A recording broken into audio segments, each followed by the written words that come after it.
to Deja Breedlove Presents. Now, for those of you that are new to the show, every week I like to touch base on inspirational topics with inspirational guests who can help make your life a better one.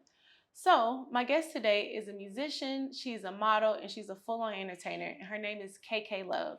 So, let's meet her today and hear about her journey in the industry. KK. Hey, thanks for having me. Yes, thanks for joining us. This is way Absolutely. overdue. Yeah, oh, Like, absolutely. This is gonna be awesome. yes, we've been talking about this for a while, and you do so many things that I was not aware of outside of modeling. So I was excited to sit Thank down you. and touch base with you. Yeah, absolutely. Yes. Okay. So your name is KK Love. Is that your real name or is that a artist name? If so, what So was the inspo behind it? my real name is actually Kaylay. Oh And wow. yeah, but it's spelled super weird. Nobody says it right. So I don't even think anybody knows my real name. It's usually KK Love. Mhm. And I got it when I was in like elementary school and it just stuck. So Wow. yeah. So who named you that? My best friend called me KK when I was little, and it Mhm. just stuck. And so I added love just because that's a part of my brand, and I really wanted it to kind of encompass what I'm singing about. So Nice. Okay. So, KK, you are a singer, model, and a hippie mama. So, tell us, what is a hippie mama if you could describe that term for us? Yeah. I feel like a hippie mama is just somebody who's gonna be on the more holistic route, and somebody. I mean, mainstream right now they're gonna call me a hippie because I'm never wearing shoes or I'm running around in the forest, but I think it's just because I'm spreading a certain kind of like message to people, and so it gets taken as that. So I decided to brand it and let it be a good thing. Nice. Yeah. Okay. But speaking of hippie mama, you also are a mom of Yeah. how many? Two. I have two beautiful daughters, Sunny Kalea and Violet Raynova. Nice. And I Yeah. love the names. And Thank you. how old are they? 6 and 5. Yeah. Nice. Two Okay. See, a toddlers. lot of people wouldn't know that because it's like you just manage everything. I think running around, people are like, "Oh yeah, like you have to be under 23 or some stuff." Like I'm like, "No, I got 2 kids. I'm 26." People just be so shocked, but Mhm. especially in the industry. Mhm. Wow. Yeah, you do a good job managing. We'll talk about Thank how you. you manage everything in a bit. But for my next question is, did you start off modeling first or singing, and what would you say sparked that dream? Like, was Definitely music first. oh okay. Yeah, I started singing when I was 3, and I just continued. Like I was never a kid who was like, "Oh, I want to be a fireman" or "I want to be this." It was always, "I'm gonna be a singer." So music is Mm. absolutely my first passion, and it just stuck. I think what inspires me is just like growing up, things are like super rough. I definitely did not have a normal lifestyle growing up, and I think that Mhm. led into just a creative outlet. Yeah, we were just talking about it in last interview how like Okay, your pain could you putting it into your creative outlets helps just calm absolutely. that and kind of just manage everything. So that's amazing. So wait, where are you originally from? I'm from Big Big Bear, Bear. California. Yep. Wow. Okay, that's something I wasn't aware of We either. got that snow up there right now. Yeah. Okay, so that was goes into my next question. Was it something that you grew up wanting to be? Was it something that you started recently? But you said you've been singing since you were a kid. Yeah, literally, like I go to karaoke bars and stuff when I was little, and I'll just go up there. I'd be like, "Play whatever you want," and I'd sing my own stuff over it as a kid. Oh my gosh, So that's yeah, amazing. Wow. So, what would you say keeps you motivated and so confident as a model entertainer? Because obviously, as far as the modeling goes, the standard of beauty has changed. oh yeah, So, I realize you got to have thick skin to be in this industry. We both know that. So, not only are you inspiring all the plus size models to go after it, but also all women, including mothers. So, what would you say keeps you going and able to just manage everything? I feel like to be in this industry, you definitely have to have the thick skin because it's gonna be ridiculous. No matter what you look like, no matter what you wear, it's Hmm. always like that. But for me, I feel like my kids definitely are a big part of my inspiration because I want them to know that you don't have to just do something because it makes money. You Hmm. do it because you want to do it, because you love it You love and it it. can make money. Yes. And so that's a big inspiration that I want to give to other people too. I want other people's kids and even adults like to just be like, I can go stop what I'm doing right now and go do the thing that I actually want to do Hmm. and make it a career. So I think that's heavy a part of why I do what I do. And I know that if I could get through somebody saying some wild stuff to me while I'm on set or at a concert, like it's just gonna continue to push me further, and I can use that to put it into my music and let other people know like it happens, but you can still keep going. It's not. It's just a setback. It's not like Yeah. something that It you have to motivates take you. and stop what you're doing, you know? So, Yeah, it like fuels your fire. yeah. Yeah, that's amazing. I totally agree because, um, wait, where was I gonna go with that? I actually got a brain froze. Where was I gonna go with that? I lost my train of thought, but I'll go to the I next honestly question. feel like that's a good thing. It's the backlash. I feel like it's such a good thing. To what you're saying, because I'll be like, yeah, say something bad, because I'm gonna just keep going. Like, so I Yeah. definitely use that. No, and that's what actually what I was gonna say. You, oh my God, I just lost my train of thought. You made me forget. But yeah, backlash. Let me go to the next question. We'll have to edit that out. Okay, so that's amazing. So my next question is, oh, that's what I was gonna say.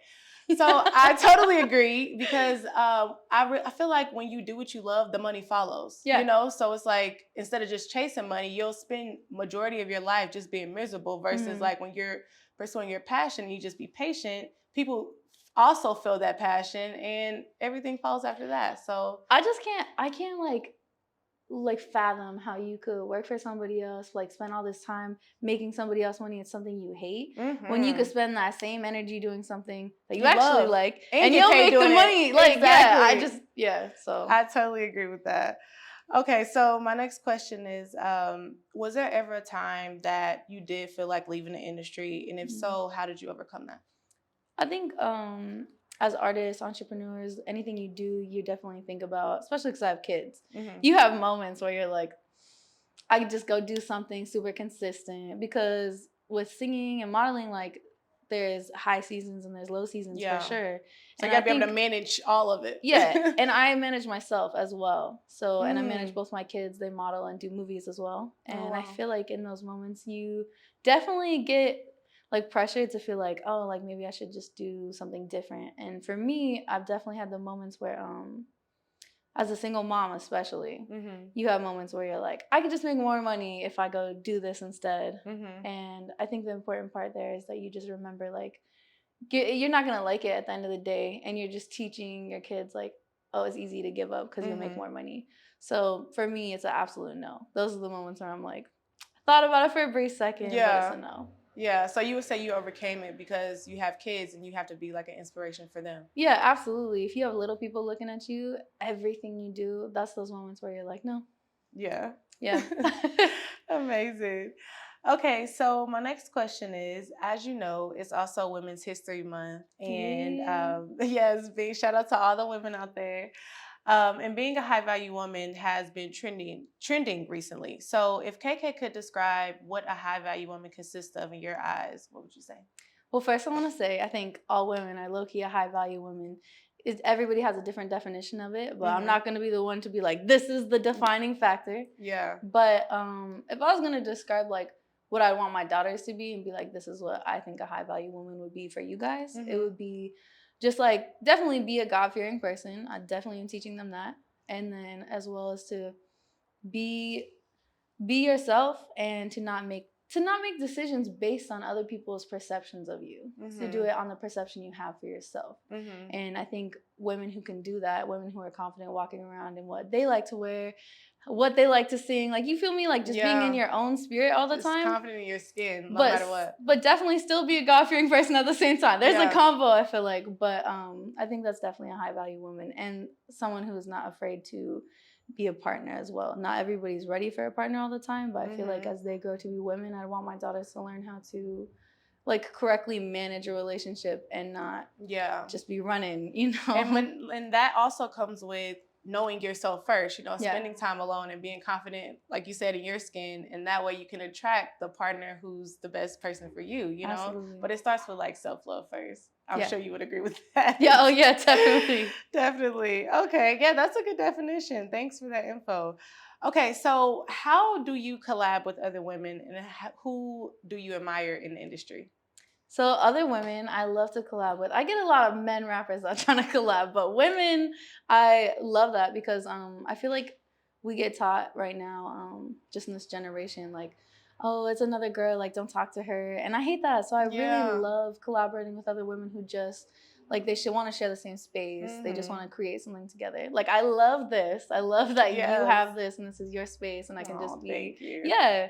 So for me, I usually just be going out to people like, let's make something, Yeah. you know? And you also do those amazing collaborations with the photo shoots that you do where you Thank invite all you. the models in one space and you just offer like a Yeah. dope location. So that was something that I really admired because I was like, oh, she's so sweet. Like all these women are here and it's you're organizing all this. You actually have another shoot coming up soon. Yes, we got in a couple of days. We're gonna do another shoot, and I'm so excited. And this one's we're gonna do a mansion. So Yeah, yeah, that'll be dope. I'm part two, definitely part two. definitely try to make that. Okay, so my next question is, actually you already answered it. At what age did you start taking singing professionally, and how would you describe your music style? But since we already answered that, I guess we can go into the modeling. When did you start modeling professionally, and how would you describe like your style overall Okay, as an so artist? I feel like with singing, I was trying to get in the industry so hard, but I definitely didn't have like family to back me up in the correct way to do that as I was a child. Mm-hmm. And when I was like 15, my grandma was like, "Oh, let's go to LA. We're gonna go do this." Because you gotta remember, LA is like 100 miles away from where I live. So we just made the drive, and the first agent I met was like, if you're gonna do singing, you're gonna do acting, and if you do acting, you're gonna do modeling. It's kind of Go ahead. you have to do all three. Yeah. So I did not like acting very much. Mm-hmm. Somebody's gonna watch this one day and be like, "Oh, we can't get her for the movie, I guess." But You never no, know. modeling came and I absolutely loved it. I love to be able to create something that somebody can feel emotion out of a picture. So Mhm. especially the editorials, I Yeah. love them. And that's when I really started taking modeling serious. Was like 15. 15. Mhm. Wow. Amazing. Okay. So as far as your music style, how would you describe that? You're an R&B artist, correct? Yeah, R&B artist. I started singing. I just sang everything, to be honest. And Mhm. then I actually enrolled myself in a performing arts school my last year of high school. And Marcus Coleman, rest in peace. He did a lot of stuff like Beyonce taught her how to sing. He opened a school that I went to. Wow. And he was like, "You like to sing R&B style, but if you're gonna sing R&B, you're gonna sing jazz first." So I only sung jazz for like a year straight, and that's kind of like what cultivated the style I wanted to sing in. Although I will say, new things coming out are gonna be a little bit more alternative or like R&B alternative with like a little bit of different vibes. Little So different vibes. yeah. Yeah, because it's like you never can stop recreating yourself, you know? So I'm sure Yeah. it's a lot of different avenues to KK. So that's amazing. Okay, so my next question is let's talk about this new album you got coming out called Sad Girl Shit. Look, can we cuss on here? No, I'm just kidding. So tell us about the inspo behind that and the title. Sad girl shit. So I was making this album. I was going through some rough stuff Mhm. last year when I first started creating this album. And it's been a very long produced album, I will say. But I was really excited to make something that was just sad music. I feel like I'm a very happy, positive, like hippie mama, right? All the time. But my music is where I get to put everything else into a space. Love a girl and Yeah, cool, because especially when you have kids, like you don't get, if you're upset, there's no, I'm just gonna lay in bed. I'm like, you have to get up and you gotta take care of your kids and you gotta like continue through your day. So when I make my music, all the things that I'm not able to deal with the rest of the day is that's where I put my sadness. Sure, so this project, especially was super sad. And I know like Megan was saying hot girl shit everywhere, right? And I was like, no, it's sad girl shit. And so I used to go on stage and do shows, and I'd be like, I know you guys thought I was gonna be a rapper and it was hot girl season, but it's actually sad girl season. And that's kind of how sad girl shit came about. Okay, KK. So I'm gonna get a little personal now. Okay. My next question is, are you single? If not, what type of man would capture your heart Okay. and make KK commit? So not single, definitely happily taken. Nice. And I think for somebody to take my heart, it's definitely a balance of somebody who could be responsible. I'm a mom, and it's definitely hard to be with somebody who can't honestly is like raise a child, like step into that role. Because for me, I'm not like looking for somebody like, yeah, let's go on dates, like let's figure it out. I'm like, you here, you not, because I have things to do and I can't be bringing everybody around my kids. Exactly. So it definitely has to be somebody I feel like could trust. raise somebody. I could trust them around my kids and who's going to be a good example for them. But more than that, we have to get along as well.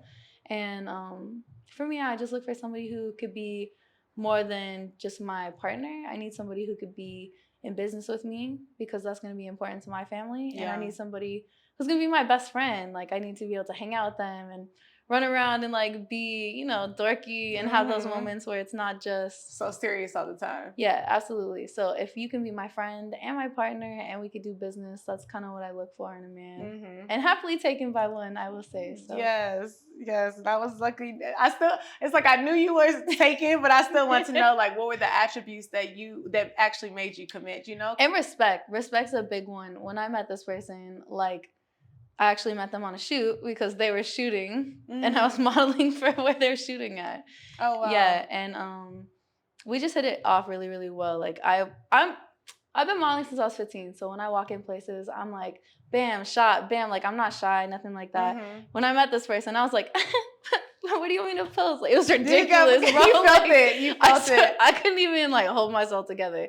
And I ended up spending like the next 12 hours with him. After that shoot, like we just and it was cool because never once did this person be like trying to touch on me. Never once did they try to make any moves. We talked about Wow. music, we talked about business, and we ate tacos for 12 hours. Wow. And I think for me, it's so different, especially in this generation, to have a man be just interested in my craft and interested in like getting to Not know just the me and sexual like parts to you, yes, you know, or absolutely. the Never stuff mind. He that didn't even matters. hold my hand. Nothing. So Wow. You're like, okay, so like, yeah, it was beautiful. And that's amazing. the moment was when he said, "Oh, it's really, really late, and you gotta drive really far. You want me to just AAA your car home?" I was like, I love it's that. so funny. So definitely the respect and like the Mhm. good quality of a character. Yeah, those are some good attributes. So it's more so Yeah. love at first sight, kind of.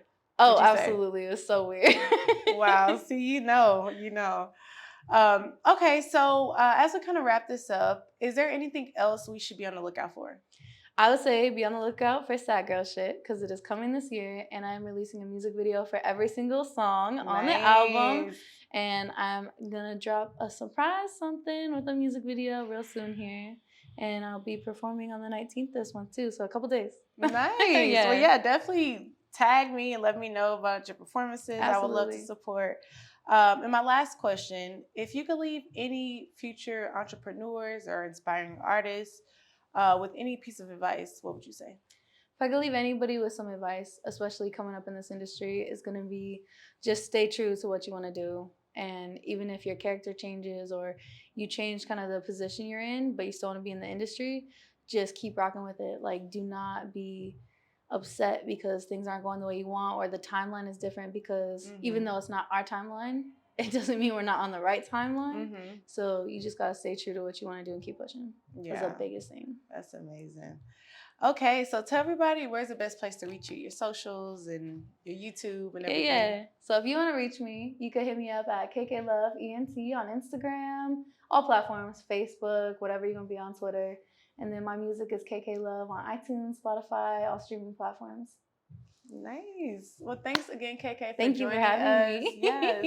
And that wraps it up for Deja Bree Love Presents. And I will see you next week with another juicy episode.